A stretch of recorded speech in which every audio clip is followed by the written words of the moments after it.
Hello friends, आज आपण solve करणार आहोत प्रॅक्टिस सेट नंबर 6.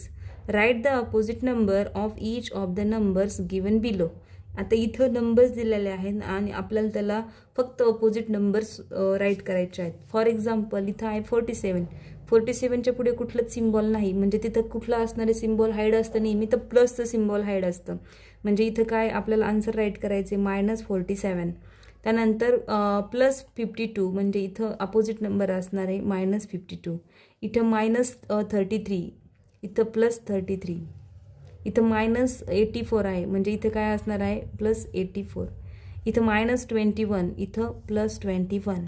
त्यानंतर +16, इथं -16 करायचं आहे. -26 इथं करणार आहोत आपण +26. इथं जे आहे इथलं कुठलं सिम्बॉल नाही, म्हणजे इथे जे आहे तर हाईड असतो तो असतो प्लसचं सिम्बॉल, म्हणजे इथं फायनली असणार आहे -80. या पद्धतीने आपण प्रॅक्टिस सेट जो आहे 6 नंबरचा सोप्या पद्धतीने सॉल्व केलेला आहे.